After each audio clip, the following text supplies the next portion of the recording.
Hi, my name is Gautam, and I actually stay in Markajgir itself. Like, I had this back pain. It's been 1.5 years. I have tried many treatments like chiropathy, oil massage, physiotherapy especially, but it didn't work out as much like what I expected. I strongly suggest homeopathy. You people can carry on with the homeopathy. Area Malkajgiri, and doctor name is like Nageshwar Rao, and the clinic name is Neocare Homeopathy. ఓం నమ శివాయ. శ్రీమాత్రే నమః. నేను మీ శ్రీకృష్ణ చాముండేశ్వర మహర్షి channel. కుంభరాశి ఈ క్రోధినామ సంవత్సరం 2024 June నెలలో మనకి కుంభరాశి వారికి ఎలా ఉంటుందో రాశి ఫలాల ప్రకారం చూద్దాం.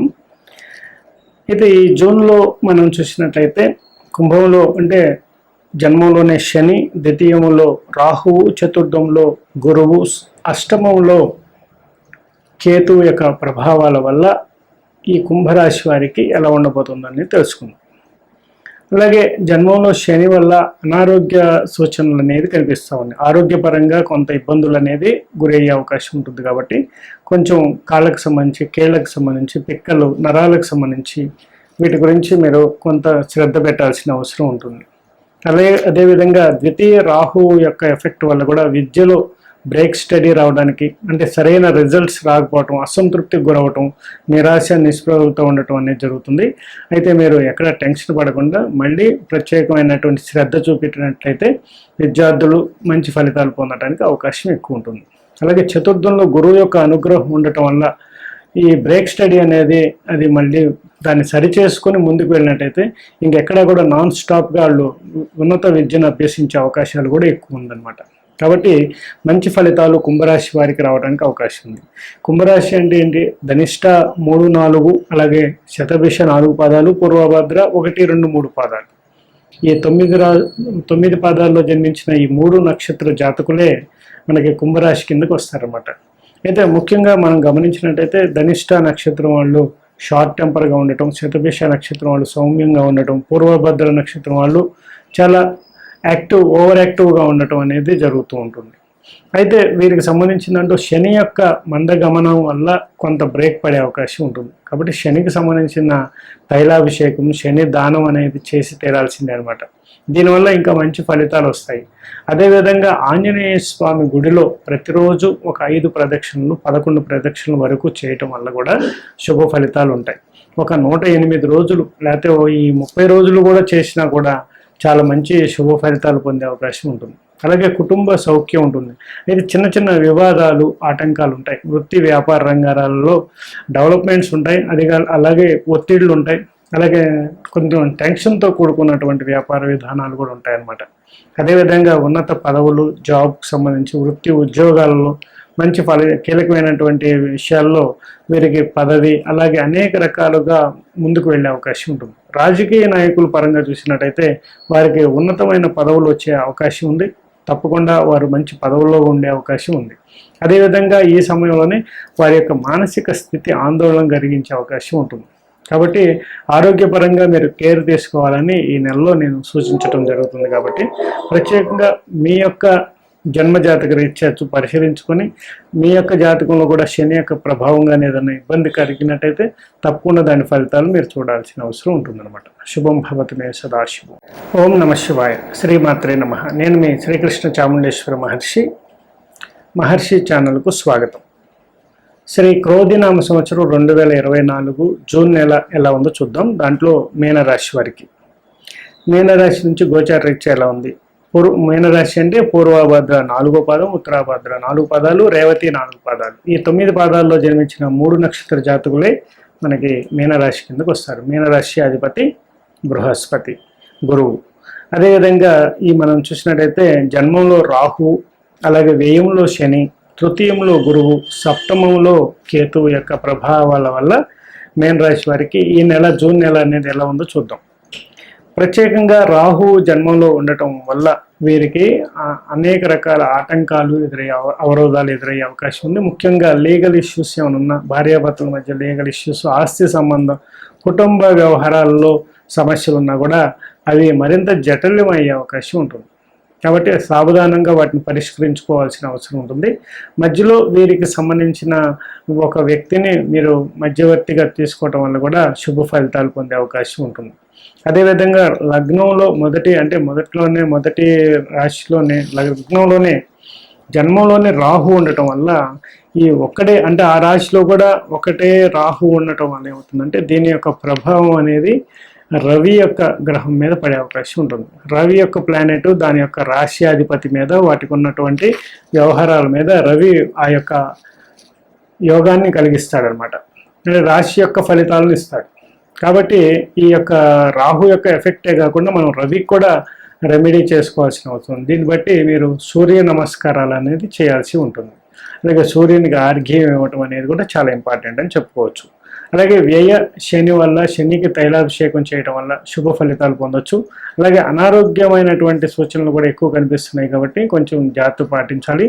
అలాగే జలగండం గురించి కూడా మీరు జాగ్రత్తగా ఉండాలి. అదేవిధంగా మీకు చెప్పిన దాంట్లో రెమెడీల పరంగా చూసుకున్నట్లయితే శనికి తైలాభిషేకంతో పాటుగా మీరు సూర్య నమస్కారాలు అనేది కూడా చేసి తీరాల్సి ఉంటుందన్నమాట. అదేవిధంగా పెద్దవారికి ముసలి వారికి వస్త్రదానం చేయడం వల్ల కూడా శుభ ఫలితాలు పొందే అవకాశం ఉంటుంది. ఓవరాల్గా తృతీయంలో గురువు యొక్క ఫలితాలు కూడా శుభ ఫలితాలు ఇస్తాడు. మీకు లీడర్షిప్ క్వాలిటీస్ని పదవిని ఇస్తాడు. అలాగే బ్యాంకింగ్ సంబంధించిన దాంట్లో మీకు లోన్స్కి సంబంధించి కానీ ఆకస్మిక ధనయోగాలు కానీ మీరు ఇవ్వాల్సిన డబ్బు తిరిగి చెల్లించబడటం కానీ ఇలా అనేక రకాలుగా, అలాగే బంగారం ఆభరణాలు కొనుగోలు కానీ లేకపోతే మీవి తాకట్టు పెట్టి రిటర్న్ తీసుకోవడం కానీ ఇలాంటి ఎన్నో శుభ ఫలితాలు మీరు ఈ నెలలో చూసే అవకాశం ఉంది. కాబట్టి మీకు మొండి బకాయిలు కూడా తిరిగి రావటం, తద్వారా ఆభరణాలు కొనుగోలు, వస్త్ర కొనుగోలు ఇవన్నీ కూడా జరిగే అవకాశం ఉంటుంది. ఓవరాల్గా మీనరాశి వారికి చాలా వరకు బాగుంది. అలాగే ఇంకొక ఎపిసోడ్స్లో మనం ఈ రాశుల వారికి వచ్చే వ్యాధులు, వాటి నుండి పరిరక్షణకి ఎలాంటి రెమెడీస్ చేయాలనేది కూడా నేను చెప్పబోతున్నాను. దాంట్లో కూడా మీరు ఆ పరిహారాలను కూడా చూసి ఏదన్నా మీరు అనారోగ్య సూచనలు మీలో ఉన్నట్లయితే, అనారోగ్యంగా బారిన పడినట్లయితే తప్పకుండా ఆ యొక్క పరిహారం చేయండి. తప్పకుండా పరిష్కారం అనేది మీరు చూస్తారనమాట.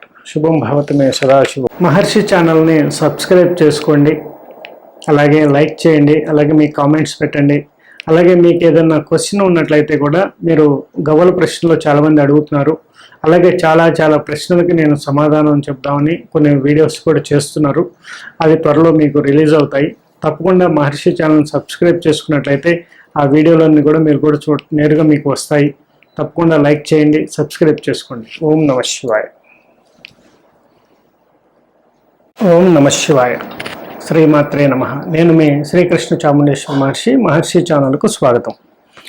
2024 శ్రీ క్రోధినామ సంవత్సరం జూన్ నెల మాస ఫలితాలు చూద్దాం. అలాగే మనం చూస్తున్న దాంట్లో కన్యారాశి అంటే ఉత్తర 2, 3, 4 పాదాలు, హస్త 4 పాదాలు, చిత్త 1, 2 పాదాలు. ఈ 9 పాదాల్లో జన్మించిన ఈ 3 నక్షత్ర జాతకులే మనకి కన్యారాశి కిందకు వస్తారు. కన్యారాశి అధిపతి బుధుడు. అయితే ఈ యొక్క విశేషమైనటువంటి బుధుని యొక్క అనుగ్రహం వీరి మీద ఉంటుంది. అదేవిధంగా కన్యారాశికి సంబంధించిన దాంట్లో మనం గోచార రీత్యా చూసినట్టయితే జన్మంలోనే కేతువు, అలాగే సప్తమంలో రాహువు, అలాగే 6వ ఇంట శని, 9వ ఇంట గురువు. ఈ ఫలితాలు మీకు చాలా వరకు శుభ ఫలితాలు, అశుభ ఫలితాలు అంటే మిశ్రమ ఫలితాలు ఉన్నాయి. అంటే కేతు గురువుల యొక్క ఫలితం చాలా బాగుంది. అలాగే శని రాహుల ఎఫెక్ట్ 6వ ఇంట 7వ ఇంట ఫలితాలు మీకు శుభ ఫలితాలను ఇవ్వవు. కాబట్టి జన్మంలో కేతువు వల్ల మీరు విశేషమైనటువంటి తీర్థక్షేత్రాలను, చక్కటి జ్యోతిర్లింగ క్షేత్రాలు ఏదో ఒకటి మీరు ఈ నెలలో కానివ్వండి, ముందు నెలలో కానివ్వండి, రాబోయే నెలలో కానీ దాని ప్రభావం వల్ల వెళ్ళే అవకాశం ఉంటుంది. ఒకవేళ మీరు వెళ్ళకపోతే జ్యోతిర్లింగ క్షేత్ర దర్శనానికి ప్రయత్నం చేయండి, శుభ ఫలితాలు పొందుతారు. అదేవిధంగా చిన్న పరిస్థితులు అంటే చిన్ననాటి మిత్రుల కలయిక ఆనందాన్ని ఇస్తాయి. అదేవిధంగా గృహంలో సంతోషాన్ని ఇస్తుంది. ఎప్పటి నుంచో వెయిట్ చేస్తున్న డబ్బు కూడా మీ చేతికి అందే అవకాశం ఉంటుంది. ఇలాంటివన్నీ కూడా చాలా బాగా జరిగే అవకాశం ఉంటుంది. ప్రమోషన్ పరంగా అంటే మీరు ప్రతి దాంట్లో ఏ బిజినెస్లో ఉంటే దాంట్లో ప్రమోషన్, ఉద్యోగంలో ఉంటే ప్రమోషన్, వ్యాపారంలో ఏదైనా ఉన్నా కూడా దాంట్లో ప్రమోషన్, అంటే ఒక ఉన్నత స్థితిని అనేది ఈ నెలలో మీరు చూసే అవకాశం ఉంటుంది. ఎందుకంటే డబ్బుకు లోటు లేకుండా చేస్తుంది అనమాట ఈ నెలంతా మీకు. అదేవిధంగా మనం గమనించినట్లయితే ఈ యొక్క శని యొక్క ప్రభావం 6వ ఇంట శని, 7వ ఇంట రాహు యొక్క ప్రభావం వల్ల వాహనానికి సంబంధించి అలాగే అనారోగ్య సూచనలు కనిపిస్తున్నాయి. కాబట్టి హెల్త్ చెకప్ చేసుకోవటం, జాగ్రత్తగా ఉండటం అనేది, ప్రయాణాల్లో మెలకువ పాటించటం, వర్షంలో ప్రయాణం చేయకుండా ఉండటం ఇలాంటివి మెయిన్ ఇంపార్టెంట్ అనమాట. వాహనానికి సంబంధించి తనిఖీ చేసుకుని దూర ప్రయాణాలు ఏముంటా కూడా డేంజరస్గా ఉంది అనుకున్నప్పుడు ఆ సమయాలు అన్ని చూసుకొని బయలుదేరటం అనేది మంచిదన్నమాట. ఓవరాల్గా కన్యా రాశి వారికి చాలా చాలా బాగుందని చెప్పుకోవచ్చు. దీనికి సంబంధించిన పరిహార క్రమంలో మనం చూసినట్టయితే అమ్మవారికి కుంకుమార్చన అనేది చేయించటం, అలాగే ఆంజనేయ స్వామికి పూజ, అలాగే శనికి తైలాభిషేకం, అలాగే శ్రీకాళహస్తిలో కూడా రాహుకేతు పూజ కూడా చేసుకుని వచ్చినట్లయితే కూడా శుభ ఫలితాలు పొందే అవకాశం ఉంటుంది. శుభం భవతమే సదాశుభం.